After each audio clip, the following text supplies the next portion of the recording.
ವಿಶ್ವಭಾರತಿ ಎಲ್ಲ ವೀಕ್ಷಕರಿಗೆ ಸಬ್ಸ್ಕ್ರೈಬರ್ಸ್ಗೆ ನಮಸ್ಕಾರ.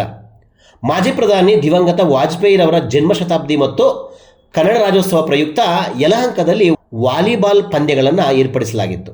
ಬೆಂಗಳೂರು ನಗರ ಯಲಹಂಕದ ಕೋಯಿಲಿನ ಮಾತೃ ಬಡಾವಣೆಯಲ್ಲಿ ಪಂದ್ಯಾವಳಿಗಳು ನಡೆದವು. ಯುವ ಮುಖಂಡ ಲಕ್ಷ್ಮೀನಾರಾಯಣ್ ನೇತೃತ್ವದ ಯುವ ಫೌಂಡೇಶನ್ ಅಡಿಯಲ್ಲಿ ವಾಲಿಬಾಲ್ ಪಂದ್ಯಾವಳಿಗಳನ್ನು ಮತ್ತು ಕನ್ನಡ ರಾಜ್ಯೋತ್ಸವವನ್ನು ನಡೆಸಲಾಯಿತು. ಒಂದು ಕಡೆ ಮಳೆ, ಮತ್ತೊಂದು ಕಡೆ ಕೊರೆಯುವ ಚಳಿಯಲ್ಲೇ ಬೆಂಗಳೂರು ಸೇರಿದಂತೆ ಯಲಹಂಕ ಸುತ್ತಮುತ್ತಲ 13ಕ್ಕೂ ಹೆಚ್ಚು ತಂಡಗಳು, ನೂರಾರು ಸಂಖ್ಯೆಯಲ್ಲಿ ಯುವಕ ಯುವತಿಯರು ಜನರು ಭಾಗಿಯಾಗಿ ಪಂದ್ಯಾವಳಿಗೆ ಮೆರುಗು ತುಂಬಿದರು. ಈ ಪಂದ್ಯಾವಳಿ ಕ್ರೀಡಾ ಸ್ಫೂರ್ತಿ ಜೊತೆಗೆ ದೇಶಭಕ್ತಿ ಹಾಗೆಯೇ ರಾಜ್ಯೋತ್ಸವ ಕನ್ನಡ ನಾಡಿನ ಭಕ್ತಿಯನ್ನು ಸಹ ಮೆರೆದವು. ಈ ಬಗ್ಗೆ ಒಂದು ಸುದ್ದಿ ಇದೆ, ಅದು ನಿಮಗಾಗಿ. ನಮಸ್ತೆ, ನಾನು ಲಕ್ಷ್ಮೀನಾರಾಯಣ.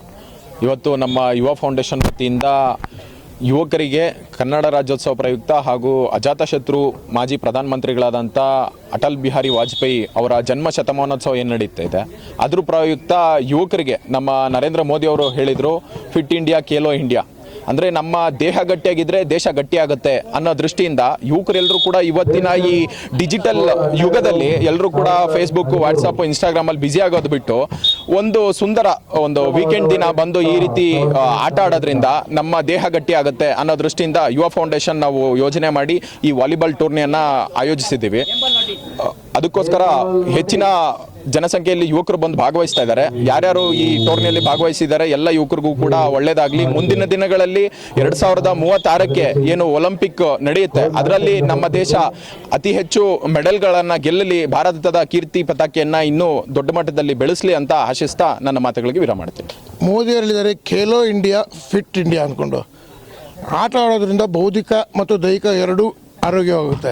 ಅದರಿಂದ ನಮ್ಮ ಯುವ ಜನತೆಯನ್ನು ಹೇಳಿದ್ದಾರೆ, ಇವರು ದೇಶದ ಜಗತ್ತು ನಮ್ಮವರೇ ಇದ್ದಾರಲ್ಲ, ಬೌದ್ಧಿಕವಾಗಿ ದೈಹಿಕವಾಗಿ ಆರೋಗ್ಯವಂತರಾದರೆ ದೇಶ ಕಟ್ಟಿಸ್ಬೋದು. ಯಾವುದೇ ಅದಕ್ಕೆ ದೇಶನ ನಡೆಸಬೇಕು, ದೇಶ ಭಕ್ತಿ ಪ್ರಕಟಿಸಬೇಕು ಅನ್ನೋದಕ್ಕೆ ಯಾವುದೇ ಮಿಲಿಟರಿನೇ ಸೇರಬೇಕು ಅಂತಿಲ್ಲ, ಎಲ್ಲ ರೀತಿಯಲ್ಲೂ ಮಾಡ್ಬೋದು. ಆರೋಗ್ಯವಂತವಾಗಿ ದೇಶ ಮುನ್ನಡೆಸೋದ್ರಲ್ಲಿ ಮುಖ್ಯ ಇರುತ್ತೆ. ಇದು ನನ್ನ ವೈಯಕ್ತಿಕ ಅಭಿಪ್ರಾಯ.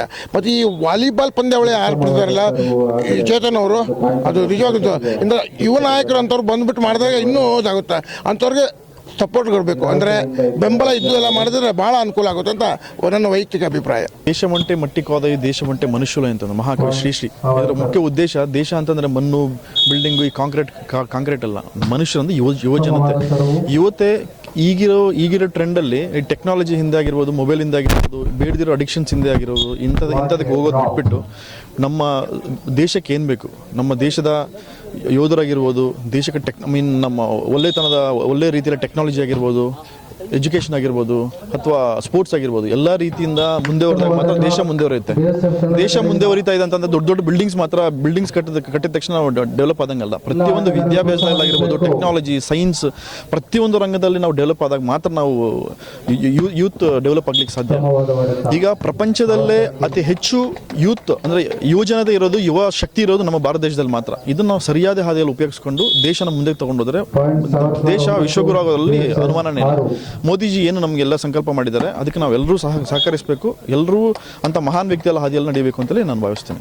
ಈಗ ಮಾರುತಿ ನಗರ ಕೋಗಿಲು ಅಲ್ಲಿ ಈಗ ಲಕ್ಷ್ಮೀನಾರಾಯಣ್ ಜಿ ಅವರು ಆಯೋಜಿಸಿರುವಂತಹ ಈ ಯುವ ಫೌಂಡೇಶನ್ ವತಿಯಿಂದ ಈಗೇನು ಟೂರ್ನಮೆಂಟ್ ಏನು ನಡೀತಾ ಇದೆ, ಪ್ರತಿಯೊಬ್ಬರು ಎಲ್ಲ ತಂಡಗಳಿಗೆ ನಾವು ಶುಭ ಹಾರೈಸ್ತಾ ಪ್ರತಿಯೊಬ್ಬರಿಗೂ ಕೂಡ ಒಳ್ಳೆಯದಾಗಬೇಕು ಅಂದರೆ ಎಲ್ಲ ಟೀಮ್ಸು ಸ್ಪೋರ್ಟಿವಾಗಿ ತಗೊಂಡು ಗೆಲ್ಲಬೇಕು ಅಂತಲ್ಲಿ ಆಶಿಸ್ತೀನಿ. ನೀವಿನ್ನು @ವಿಶ್ವಭಾರತಿ 24 ಚಾನಲ್ನ ಸಬ್ಸ್ಕ್ರೈಬ್ ಮಾಡ್ಕೊಳ್ಳಿಲ್ಲ ಅಂದರೆ ಸಬ್ಸ್ಕ್ರೈಬ್ ಮಾಡ್ಕೊಳ್ಳಿ.